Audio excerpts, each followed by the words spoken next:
안녕하세요. 제 소개 먼저 하겠습니다. 제해동포청 워킹홀리데이 인포센터 소속 5월 프렌즈 13기 신채연입니다. 반갑습니다. 먼저 전체적인 내용 순서는 이렇게 진행될 예정입니다. 호주 도착하자마자 해야 할 것들 간단히 소개 드릴 거고요. 다음에 저의 직구하기 과정 경험담과 구직 경험담을 들려드리면서 중간중간 유익한 조언들도 드릴 수 있도록 하겠습니다. 마지막으로 타지에 갔으니 여행도 다녀야겠죠? 제가 지냈던 호주 멜번 지역 위주로 여행지 소개해 드릴 거고요. 호주에서 제가 가장 기억에 남았던 여행지 한 곳 말씀드리고 질의응답 시간 갖도록 하겠습니다. 호주에 도착하면 미리 예약해두었던 숙소에 짐을 풀고 한숨 돌리면서 제일 먼저 기본적으로 세팅해야 할 것들입니다. 먼저 TFN 번호 만들기. 여러분 직장을 구하고 급여를 받으려면 이 세금 번호가 무조건 있어야 합니다. 그래서 도착하시면 온라인으로 신청을 할 수 있고요. 집 주소 적는欄이 있는데 숙소 직원에게 양해 구하고 숙소 주소 적어도 상관없으니까 미리 신청하시는 걸 권유드립니다. 혹시나 직장을 빨리 구하게 돼서 급하게 번호가 필요한 경우에는 TFN을 신청하고 한 1주, 2주 정도면 보통은 번호가 발급이 된 상태일 거예요. 아마 우편만 도착하지 않은 경우일 텐데 TFN 발급하는 센터에 전화하셔서 번호만 알 수 있냐고 문의를 하면 발급된 상태의 경우에는 상담원이 직접 불러줄 수도 있습니다. 만약 급하시면 직접 전화해보시면 됩니다. 그리고 호주 계좌 개설을 해야 하는데요. 저 같은 경우에는 커먼웰스 은행으로 제일 먼저 개설을 했습니다. 출국하기 1주 전에 온라인으로 신청을 해놓고 좀 빨리 받은 편이었어요. 은행 계좌 개설은 한국에서도 미리 온라인으로 신청하고 갈 수 있어서 출국하기 1주 전에 미리 신청을 해놓으면 오래 기다리지 않고 빨리 받아볼 수 있습니다. 또 다른 은행들도 장단점이 있겠지만 제가 초기 은행으로 커먼웰스를 주로 추천드리는 이유는 ATM 기기가 다른 은행에 비해 제일 많이 배치되어 있어요. 그래서 은행 추천 질문이 들어오면은 초반에는 커먼웰스로 먼저 시작하시고 나중에 다른 은행들과 비교해서 본인에게 잘 맞는 은행으로 바꾸시라고 말씀을 드리고 있어요. 또 마지막 세 번째로는 유심을 바꿔야 하는데요. 호주에는 대표 통신사가 세 종류 있습니다. 텔스트라, 보다폰, 옵터스. 일단 공항에서 먼저 많이들 사시는데요. 급하게 사실 필요가 전혀 없습니다. 시내에서 콜스마트나 우럴스 같은 마트에서도 유심을 저렴하게 팔고 있습니다. 오히려 세일 행사도 마트에서 더 자주 하기 때문에 공항보다 훨씬 저렴한 가격으로 유심을 구매할 수 있는 기회가 많아요. 혹시나 혼자 유심 사서 장착하고 요금제 구매하는 게 부담스러우실 수도 있는데 전혀 어렵지 않습니다. 요금제도 구매한 유심 포장에 사이트와 방법이 다 나와 있고요. 온라인으로 선택해서 결제만 하면 끝나기 때문에 굉장히 간단합니다.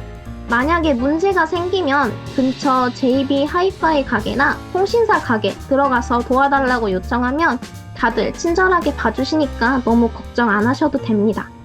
또한 호주 안에서는 텔스트라가 가장 속도가 빠른데 가격은 또 텔스트라가 가장 비싼 편에 속해요. 하지만 텔스트라 계열의 라인을 함께 사용하면서 가격은 저렴하게 판매하고 있는 부스트 같은 통신사들도 많이 있습니다. 속도는 텔스트라와 같은 라인이어서 차이가 거의 많이 나지 않고요. 가격은 저렴한 것들도 여러 개 있으니까 굳이 이 대표 세 종류만 염두하지 마시고 다른 것도 조사해서 가성비 좋은 걸로 사용하시는 걸 추천드립니다. 저의 경우에는 처음에 빌롱이라는 통신사 쓰다가 부스트로 바꿔서 계속 사용을 했습니다. 또한 비상시에 쓸 수 있어야 하기 때문에 항상 제가 염두했던 건 해외 통화, 대한민국이 포함되어 있는지를 항상 체크했어요. 이 세 가지 정도로 마무리를 짓고 제가 집을 구했던 과정을 보겠습니다. 이렇게 세 단계로 나눠서 볼 수 있을 것 같아요. 사기, 호스텔 잔류, 그리고 친구의 권유로 친구방에 입주. 미리 제가 주의할 점을 먼저 말해보자면 보증금과 예약금은 모든 일이 확정되기 전까진 웬만하면 보내시면 안 됩니다. 보증금의 일부 또는 예약금을 요구하는 수법으로 사기가 많은 편이에요. 항상 조심하셔야 됩니다. 저도 이렇게 자세히 알고 싶지는 않았습니다.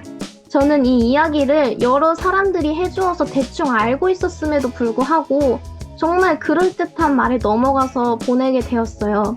이 부분은 정말 경각심을 가지고 계속 의심을 해야 당하지 않을 수 있는 것 같아요. 그리고 아까 추천드린 커먼헬스 은행은 처음 보내는 계좌에 이체를 할 때 며칠 펜딩이 걸립니다. 그래서 일정 기간 동안 잠시 보류하고 3, 4일 후에 완전히 이체가 되는 시스템을 가지고 있어서 한편으로는 일상에서 사용할 때 불편하게 느껴질 수 있지만 이런 시스템이 이 점을 어느 정도 예방할 수 있는 것 같습니다. 그래서 제 초반 계획은 이러했습니다. 도착하자마자 호스텔에 잠시 지내면서 집을 먼저 구하고 그 다음 직장을 구해보자. 이렇게 생각하고 갔는데 현실이 제 뜻대로 흘러가지 않았습니다. 인스펙션, 그러니까 집주인과 약속을 잡고 집을 보러 가는 것을 수십 번 해도 제 기준에 맞는 집을 찾지 못했고 심지어 어느 집은 전과가 있는 범죄자들이 모여 사는 집을 집주인이 저에게 보여주고 살게 하려고 한 경험도 있었기에 그때는 정말 눈물이 날 정도로 무서웠던 기억이 납니다. 정말 허겁지겁 그 집에서 멀어진 기억이 아직도 생생한 것 같아요. 근데 한편으로는 제 기준에 맞는 집을 찾기 어려웠을 만한 것이 제가 출국하기 전에 미리 적어놓았던 체크리스트가 이러했기에 당연한 결과가 아니었나 싶습니다. 정말 꼼꼼하게 질문하고 깐깐하게 체크해서 계속 집 결정하기가 어려웠던 것 같은데 그래도 이 정도로 유심히 봐야 최소 입주 기간을 지킬 수 있을 것 같아서 유독 꼼꼼하게 봤던 것 같아요. 같이 한번 빠르게 살펴보자면 인터넷이 잘 되는지, 쓰레기와 음식물은 어떻게 버리는지, 또 개인방인지, 보증금이 얼마인지, 또 렌트비에 공과금과 세금이 다 포함되어서 제가 따로 내는 건 또 없는지, 그리고 한 화장실을 몇 명이서 공유하는지, 청소 규칙은 어떠한지, 그리고 제가 제일 중요하게 봤던 건 에어컨과 난방이 있는지, 그리고 매트리스 냄새와 시트 상태가 어떤 건지입니다. 또 방세를 현금으로 요구하지 않는지도 중요하게 봐야 되는데요. 방세는 계좌이체로 지급하는 것이 가장 좋은 방법입니다. 왜냐면 내가 방세를 보냈다는 것과 집주인이 나에게 방세를 받았다는 그런 증거물을 제가 가지고 있을 수 있기 때문인데요. 현금으로 요구하는 거는 웬만하면 받아주지 않는 게 좋습니다. 또 와이파이가 설치되어 있는지 등등 이렇게 아마 집주인들도 제가 끊임없이 질문을 해대서 지긋지긋하지 않았을까 예상이 됩니다. 이렇게 수많은 인스펙션과 사건 사고로 심신이 모두 지쳐서 더 이상 인스펙션도 싫었고 집 생각하는 것조차도 싫어서 그만하고 싶었기에 그냥 당분간 호스텔 기간 연장하면서 지내기로 결정을 했습니다. 그렇게 호스텔에서 오래 지내다 보니 다인실에서 친구도 많이 사귀고 밤마다 친구들과 로비에서 얘기도 많이 나누고 호스텔 이벤트에 참여하면서 직원들과도 가까워져서 제가 지냈던 YH 호스텔 직원이 봉사 제도를 제게 추천을 해줍니다. 한 달간 무료 숙박을 이용하며 일주일 14시간 직원들과 근무 시간을 채우는 제도였습니다. 이 무료 숙박 덕분에 직장 다니면서 급여를 많이 저축할 수 있었던 것 같아요. 호스텔 생활은 저에게 정말 많은 걸 안겨주었습니다. 가장 큰 자산인 지금까지 연락하는 친구들을 사귈 수 있었고요. 다양하고 즐거운 경험들을 할 수 있게 해주었습니다. 이렇게 사진 보시다시피 친구들 생일 파티도 해주고요. 누가 떠나가면 직원들과 다 같이 기념사진도 찍고 마트에서 장 봐서 함께 요리도 해먹고 즉흥적으로 근처 해변가 가서 놀다도 오고 로비에서 기타도 치면서 시간을 보내기도 했습니다. 한동안 호스텔에서 생활하며 출퇴근을 하다가 여기서 친해진 친구가 지금 지내고 있는 방에 들어와서 함께 방을 쓰자고 제안을 합니다. 이 정도면 호스텔에서 충분히 즐겁게 잘 지냈다고 생각을 해서 이젠 좀 안정적인 생활을 하고자 그 제안을 받아들이고 3개월 만에 호스텔 생활을 마무리합니다. 집 구하고 싶었을 초기에는 정말 많이 지치고 힘들었지만 다 내려놓고 호스텔에서 지내고 보니까 초반에 집이 구해지지 않은 건 저에게 정말 크나큰 행운이었다고 생각을 해요. 만약 집을 일찍 구했더라면 지금 연락하는 대부분의 친구들은 저에게 없었을 테니까요. 나중에 보니 왠지 다 뜻이 있었던 흐름이 아니었을까 생각이 들었습니다. 이제 집 구하는 얘기는 여기까지 하고 구직 얘기를 해보겠습니다. 처음 멜번 도착 후 집 구하는 일이 생각대로 흘러가지 않자 불안해서 직장을 같이 구하기 시작했습니다. 하지만 제가 도착했을 당시가 겨울 시즌이었고 코로나가 풀린 지 얼마 되지 않아서 채용하는 직장은 적고 구직하는 사람들은 많은 상황이었습니다. 결국 이력서를 온라인과 오프라인 합해서 거의 500장을 넣어봤음에도 호주에서 경력이 없었기에 뒷순위로 계속 밀려나고 연락이 안 왔어요. 이렇게 집도 직장도 초반에 둘 다 정말 저를 애를 태웠네요. 계속 구해지지 않자 초기 자금도 조금씩 절반 이상 쓰게 되니까 마음이 급해졌습니다. 결국 제가 마음속으로 절대 하지 말아야겠다고 다짐한 작은 한식당에 들어가 일하고 싶다고 부탁하는 지경까지 왔습니다. 제가 출국하기 전에 외국인 친구를 많이 사귀고 영어도 최대한 많이 말하는 환경을 만들고 싶어서 한인 직장은 절대 구하지 않겠다고 다짐을 하고 왔는데 현실적인 상황에서 어찌할 수가 없었습니다. 결국 트라이얼 후 일단 일은 하게 되었습니다. 하지만 그런 한식당이 좋은 직장이었으면 참 좋았을 텐데 한국인 사장님이 같은 나라라고 더 챙겨주기보다는 심한 가스라이팅으로 괴롭게 하여 결국 오지잡을 얻자마자 전화로 퇴사 통보를 했습니다. 원래는 그만두기 전에 2주 노티스를 줘야 합니다. 이건 직장에서도 마찬가지로 해고하기 전에 2주 노티스를 주는 것이 일반적이에요. 하지만 이건 풀타임 같은 정규직에 해당하는 이야기고 캐주얼은 그런 규칙이 없습니다. 직장도 하루아침에 해고시켜도 되고 직원도 하루아침에 그만두는 것이 전혀 문제가 없습니다. 여기서 제가 트라이얼에 대해 조금 말씀드리고 넘어가겠습니다. 이력서를 제출하면 매니저가 보고 트라이얼 요청으로 연락을 하는데요. 트라이얼은 직원을 채용하기 전에 한두 시간 정도 일을 시켜보는 것을 말합니다. 보통 사람들은 트라이얼을 자신이 평가받는 자리라고 생각을 합니다. 물론 당연히 뽑히는 것이 훨씬 중요하죠. 하지만 반대로 매니저가 지원자를 평가하는 동시에 지원자 또한 자신이 일할 직장이 괜찮은지 판단하는 것이기도 합니다. 제 경험을 예시로 들자면 한식당에서는 한두 시간이 아니라 정말 말도 안 되는 2주 트라이얼을 요구했어요. 트라이얼은 법적으로 시급을 줘야 하지만 보통 한두 시간 일하는 것은 챙겨주지 않습니다. 큰 체인점 같은 곳을 제외하고는요. 하지만 이 한식당에서는 2주 트라이얼을 시키면서 딱 교통비만 지급하겠다고 선을 그었습니다. 만약에 제 상황이 평범했다면 이런 제안은 절대 받아들이지 않았을 것입니다. 또 하나의 예시로는 샌드위치 가게에 트라이얼을 갔을 때 직원들이 저를 가르쳐주면서 무언가 다른 걸 만지려고 하면 제 손등을 그렇게 때렸어요. 이런 경우에도 당연히 연락 온다 해도 가지 않는 게 좋겠죠. 같이 일할 직원들이 절 하대하고 존중해주지 않을 경우 정직원으로 일을 한다고 해도 계속해서 스트레스 받는 일이 생길 것이기에 웬만하면 거르는 것이 맞습니다. 또한 이 직장은 화장실 청소도 트라이얼에게 시켰는데요.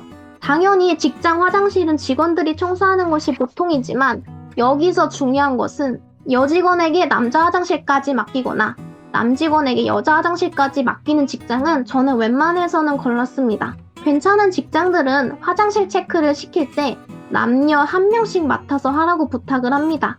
절대 남직원 여직원에게 여자 화장실 남자 화장실을 들어가라고 시키지 않습니다. 이런 점들은 여러분들이 직장을 구하면서 충분히 겪을 수 있는 상황이기에 제가 예시로 가지고 왔습니다. 이런 점들을 생각하면서 트라이얼 할 때 최선을 다하되 자신이 일하기에 좋은 직장인지 판단을 하는 것도 중요하게 생각해야 합니다. 제가 거쳤던 직장들을 한번 소개해 보겠습니다. 처음에는 테이크하우스였습니다. 시스템이 정말 탄탄했고 체인점 규모가 큰 곳이었기에 계약서, 트라이얼 시급, 야근 수당 등 시스템이 법 아래에 잘 정해져 있었기 때문에 모두 칼같이 챙겨주었던 안정적인 직장이었습니다. 또한 일하기 위해 필요한 모든 내용을 꼼꼼히 트레이닝 시켜주는 동시에 다른 직원들도 서빙하면서 필요한 기술들을 친절히 가르쳐주어서 정말 금방 적응하고 익숙해질 수 있었습니다. 게다가 매니저들이 층별로 한두 명씩 각각 배치되어 돌발 상황에 대비할 수 있도록 하였기에 무례한 손님이 온다고 해도 직원들이 안심하고 일할 수 있는 그런 환경이었습니다. 이렇게 사진을 보시다시피 기본 스테이크 트레이닝, 또 직원들의 도움, 그리고 와인 트레이닝까지 모두 시켜주는 그런 시스템이었습니다. 두 번째 잡으로는 태국 퓨전 레스토랑이었는데요. 제 룸메가 된 친구가 일하면서 절 소개시켜 주었습니다. 이 직장은 매니저들을 제외한 모든 직원이 캐주얼로 채용되는 구조였기 때문에 3개월 적응 기간을 준 후 잘하지 못하면 바로 퇴사 통보를 하는 곳이었습니다. 또한 이곳에 오는 손님들 중 알러지와 식이요법을 가진 사람들이 정말 많았기 때문에 주문받으면서 시스템의 모든 특이사항을 입력하는 것이 중요했으므로 실수를 하면 좀 눈치를 주는 분위기가 조성되어서 일하면서 마음이 아주 편한 곳은 아니었지만 캐주얼이어서 시급이 좀 높았기에 만족하면서 다닌 편이었습니다. 세 번째는 카페에서 일을 했습니다. 예전에 마구 이력서를 넣던 시기에 본인이 이력서를 넣었던 한 카페의 매니저에게 트라이얼 제안 문자가 옵니다. 제가 커피 향기를 무척이나 좋아했기 때문에 평소에도 카페에서 일해보고 싶은 마음이 있었어서 일단 트라이얼 수락 후 직원이 되었습니다. 이미 저는 두 곳을 다니고 있었기 때문에 일주일에 최소 시간만 일하기로 한 후 열심히 적응하려고 했지만 이곳에서는 한 직원의 텃세와 괴롭힘으로 적응이 어려웠습니다. 결국 그 직원의 계속된 괴롭힘 때문에 아직 일이 손에 익지 않은 상태에서 본사 검열 시기에 한 번의 실수로 퇴사 통보를 받게 됩니다. 많은 예비 워홀러나 현 워홀러들이 선호하는 카페 잡이기에 조금 정보를 드리자면 시티 내에서는 높은 수준의 라떼아트가 가능하지 않다면 바리스타 취직은 조금 어렵습니다. 특히 멜번에서는 커피에 자부심이 있다고 생각하는 지역이기 때문에 더욱 그런 편이기도 합니다.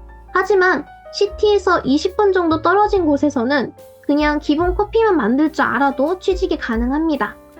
사진은 제가 일했던 카페 모습과 계약서 쓰던 사진, 그리고 유니폼 사진입니다. 환경이 정말 좋았는데 한 직원이 처음부터 절 안 좋게 보던 게 가장 아쉬웠던 점인 것 같습니다. 이제 직장 이야기도 여기서 마무리해보고 멜번 지역의 여행지들을 한번 살펴보도록 하겠습니다. 여러분이 혹시 워홀 지역을 멜번으로 정하신다면 하루에 가볍게 둘러보기 좋은 마켓들을 보여드리려고 합니다. 첫 번째로는 피츠로이 마켓인데요. 이 마켓은 프리마켓으로 모두 핸드메이드로 만든 물건과 액세서리, 옷들을 판매합니다. 독특한 디자인들이 많아서 구경하기 좋은 마켓입니다. 두 번째로는 너무 유명해서 많은 분들이 아실 빅토리아 마켓입니다.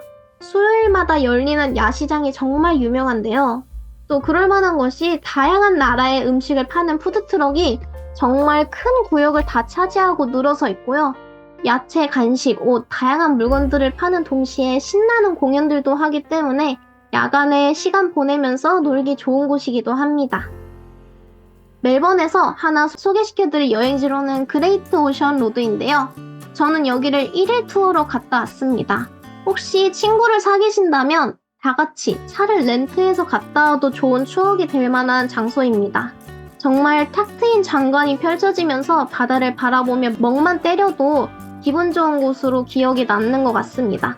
가는 중간중간 내려주면서 야생동물인 코알라나 앵무새들도 볼 수 있는 시간을 주기도 했는데요. 저는 여기를 갈 때는 혼자 갔지만 관광장소에 갔을 때 친구를 사귀어서 더욱 의미 있었던 곳이었습니다. 마지막 여행지는 호주의 중심이라고 불리는 울룰루입니다. 이곳이 제가 호주에서 가장 기억에 남았던 장소인데요. 자연경관을 즐기는 분이시라면 정말 만족할 만한 장소일 듯 합니다. 일출과 일몰에 따라 3,000번 이상 색이 바뀌는 큰 바위가 있으며 영화 세상의 중심에서 사랑을 외치다의 촬영지이기도 합니다. 저는 투어를 이용했고요. 3박 4일 정도 다녀왔습니다. 이곳은 사막 지역이기 때문에 호주 겨울 시즌에 가는 것을 정말 권유드립니다. 제가 겨울에 갔을 때도 거의 30도 정도였던 것 같은데 여름에는 정말 덥고 파리도 훨씬 많다고 합니다. 벌레가 많을수록 자연다운 거죠. 밤하늘도 정말 아름다웠고 투어에서 한 바베큐 파티도 일몰 시간에 시그니처 바위를 보며 진행했기에 분위기가 더욱 무르익었습니다. 저는 호주에 갔으면 꼭 들러야 하는 여행지를 하나 꼽으라면 여기를 말할 것 같습니다. 왠지 제가 세상의 중심에 서 있는 것 같은 그런 감정을 가져볼 수 있었던 가치 있는 여행이었던 것 같아요. 이렇게 자연 경관이 정말 멋집니다. 이제 제 이야기와 강의는 여기서 마치고 감사합니다.